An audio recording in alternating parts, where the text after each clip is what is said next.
In this lesson, we're going to learn your C chord, and it looks and sounds like this. The C chord is one of the 4 most popular chords to play on the ukulele, and you can play hundreds and thousands of songs just with those 4 chords. So learning the C chord gives you a great jump start on being able to play many of the songs that you want to play. Before we learn the C chord though, let's learn a few other things first. First, let's learn how to hold the ukulele. Now there are many different ways you can hold the ukulele, but we recommend this way. Putting it up by your chest and then holding this part of the ukulele with part of your forearm, like this, and then over here on this part of the neck, we're going to actually let the neck rest on this area of your left hand, just to give it a little bit of a balance, like that. There are 3 main ways you can strum the ukulele. The first way is with your first finger, just brushing the strings like that. The second way is to use your thumb and strum it like that. And the third way is to use a guitar pick and play it like that. Whichever way is most exciting to you, or you can try all 3, that's totally fine. I'm going to be using a pick for the videos just because it'll be a little bit clearer on the videos. So also we want to learn the names of your strings on the ukulele and then what these areas on the neck are called, because I'm going to be referring to those as we learn your chords. So to learn your string names, we've drawn a little diagram right here of your ukulele neck as if it was standing upright like this. These are the strings coming down. And then these are the metal bars that divide up the neck, and they're called frets. The double line is the white part here called your nut.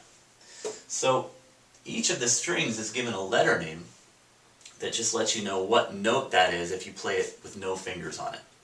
So each of the strings going from left to right, if your neck is standing upright like this, is G, C, E, and A. So whenever you play that string without any fingers on it, you're playing a G note. Whenever you play this string without any fingers on it, you're playing a C note. Same thing with this one, you're playing an E note and an A note for that string. So that would be the same as if your ukulele if you're holding your ukulele, the one that's highest in the air would be your G string.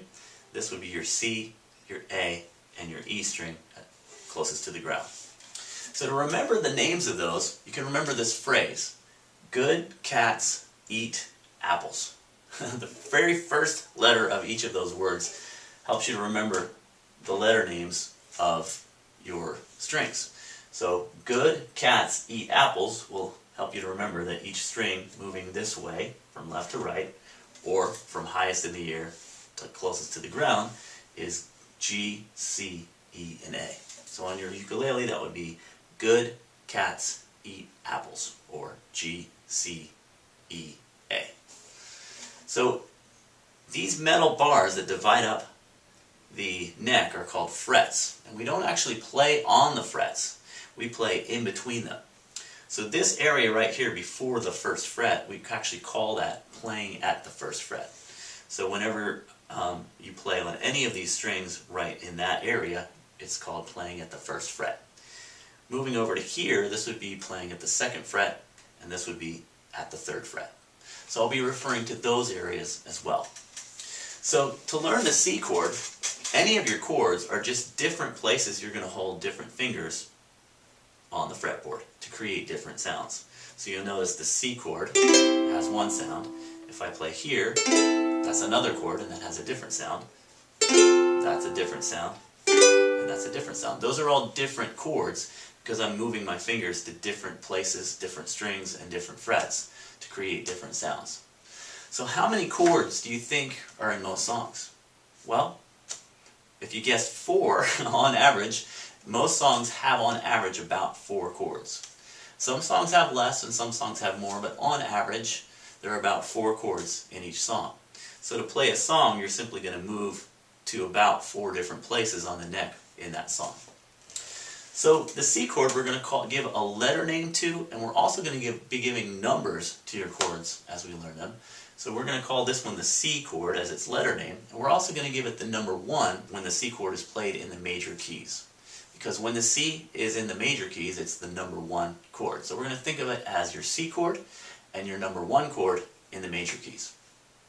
So to learn the C chord, simply go ahead and hold your ukulele, and we're going to take finger number 3 and play it on the A string, which again is the one that's closest to the ground, at the 3rd fret. So you remember that would be fret number 1, fret number 2, and fret number 3. And we're just going to take the tip of finger number 3 and put it on the string and hold it down. And then we're going to strum all of your strings like that.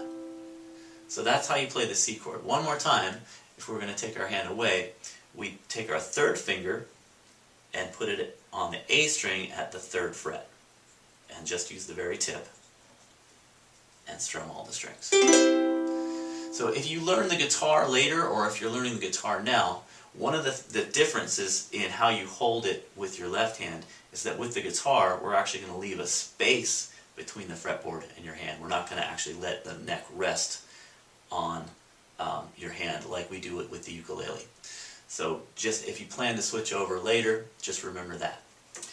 For now though, you can rest your hand, the neck, on this part of your hand just to give it a little bit more balance as you're playing, because you're learning the ukulele. So that's the C chord. So let's talk about how you get really good at this chord. Because when you're playing it in a song, you don't really have time to think about moving from one chord to the next. You just have to get to it in time. So we want the memory of this chord to be inside your hand. We don't want to have to think about it. We just want it to happen automatically. So your muscles learn one way and one way only. We just simply do enough correct repetitions, and all of a sudden that memory will be inside your hand, probably for the rest of your life. So just like you learned how to ride a bike, brush your teeth, play video games, anything that involves your muscles that you get really good at, you've simply done enough correct repetitions that the memory of how to do that skill gets inside your hands. And that's what we want to do with all your chords. We want to make sure we get enough correct repetitions so the memory of the chord is right there in your hand, so when it comes up in a song, all you're really going to have to do is think the C name or whatever chord you're playing, and your hand will automatically be able to go to that chord in time for the song. So in order to do that with your chords, with all your chords, we're simply going to do enough correct repetitions in blocks of 10. So how we do that is we go ahead and play the chord. In this case it's the C chord. We put your finger right on that 3rd fret on the A string for this chord, for the C chord. We play all the strings one time. Then we're going to look at what the chord looks like when it's written down on the musical staff. So that would be over here. You'll notice there's 5 lines, and this is called the G clef. This is what that C chord would look like written down on the musical staff. So after we strum the chord, we're going to look at what it looks like written down on the musical staff. And that's one correct repetition. Then to do the next repetition, we take your fingers off of the neck, put it back on the chord shape, and strum one more time, and then look at what it looks like on the musical staff. So we're getting the memory of all of how to play the chord as well as what it looks like written down, all tied together. So that was 2 correct repetitions. To do a third one, we again take your fingers off of the neck, put it on the exact right spot, strum one time, and then look at how it's written down on the musical staff. So there's 3 correct repetitions on the C chord, or the 1 chord for your major keys. So we do these in blocks of 10, so after you get 10 correct repetitions, you'll put an X in the skill mastering chart for that skill, letting you know that you've gotten 10 correct repetitions. Your coach is going to help you get the first 1 to 3 blocks of correct repetitions in your lesson for each of the chords that you're learning. And then your job this week is going to be to get the remaining repetitions completed at home. So by the time you get 1 to 3 correct repetitions, you'll remember exactly where to put your hand, so when you go home, you'll know you're doing it correctly each time. So also remember to take a short rest if your hand starts feeling fatigued, and between blocks you might want to take a little rest just so your muscles don't get too tired. And anytime that you start feeling your muscles tense up, make sure you take a rest before completing the next block of correct repetitions. So this is your mission at home this week, is to go ahead and get all 100 correct repetitions completed for your C chord. Once you have all 10 X's in your skill mastering chart, that means you've gotten 100 correct repetitions on that chord. And that means more than likely you'll have that skill memorized inside your hand for the rest of your life, ready to use in any song that you want to play. So this week, your mission is to go ahead and complete your remaining repetitions at home, get 100 correct repetitions for this C chord, or the number 1 chord in the major keys. And also remember the phrase, "Good cats eat apples," to memorize the names of your strings.